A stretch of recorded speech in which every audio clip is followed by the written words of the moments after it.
Hello YouTube, welcome back, and in today's video I will explain the combat elements and the path in Honkai Star Rail. But before I begin, don't forget to subscribe. I need the subs, very important and necessary to sub to me. So let's get to it. So you go in, press escape, go to characters, hit this mark right here, and it's gonna explain to you. So each character have a combat element or a combat type and a path. For Sailor, I have Quantum and the Hunt path. So I will start explaining the combat types. So with the Quantum, using Quantum attacks to trigger weakness break, will deal quantum damage and apply the entanglement effect, delaying the enemy action and dealing additional quantum damage to the affected enemy at the start of the next turn. When the enemy is hit, this extra damage will increase. Like this effect, the extra damage from it will increase. For physical, using physical attacks to trigger weakness break, will deal physical damage and apply a bleed effect, dealing physical damage over time. Like it's a bleed damage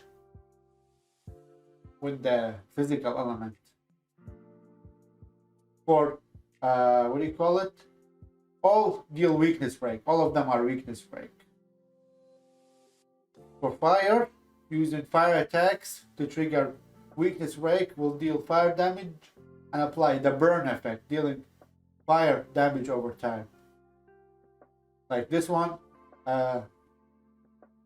deal physical damage over time to the enemies who are weak to physical, to bleed.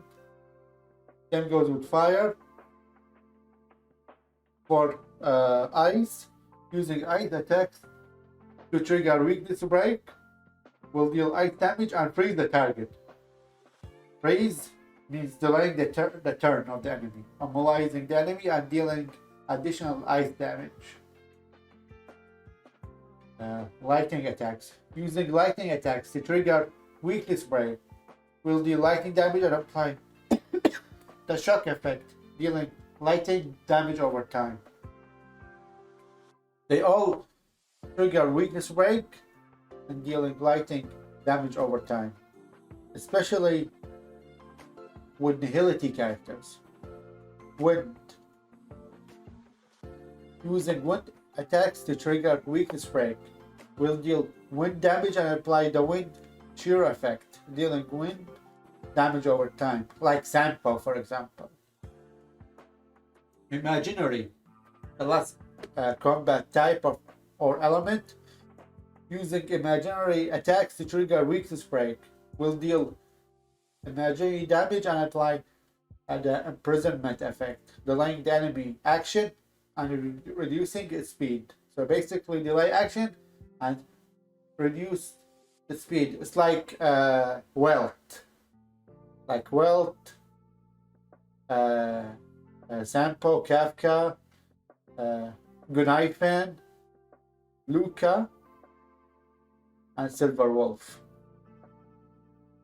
Those nihility characters benefits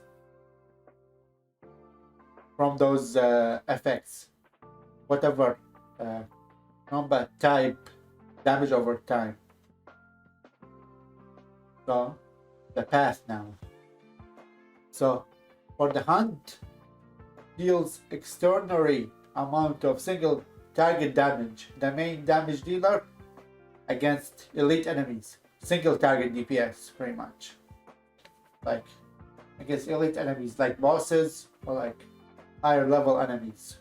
Distraction, deals outstanding amounts of damage and possesses great survivability, suitable for various combat scenarios.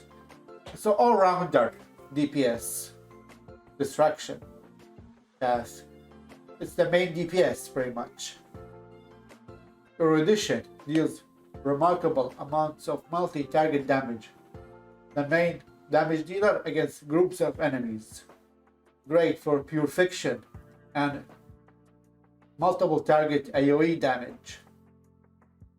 This one like Yanqing, Blade, Jigyuan.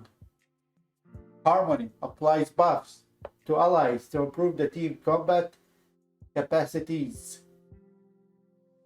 Great for hyper carry teams like Bronya, King Yun. Nihility applies debuffs to enemies. Reduce their combat capacities like Kafka, Silver Wolf, for example. Preservation possesses a powerful defensive abilities to protect allies in various ways. Like the main character, Preservation, Fire main character, Japard, basically shielding and giving sustain to the team. Abundance heals allies and restore HP to the team. It's like Bailu, Luocha, for example. They give the allies healing. Very easy, very straightforward. Alright guys, it's time to end the video, and I will see you guys in a future video. Happy hunting, Trailblazers.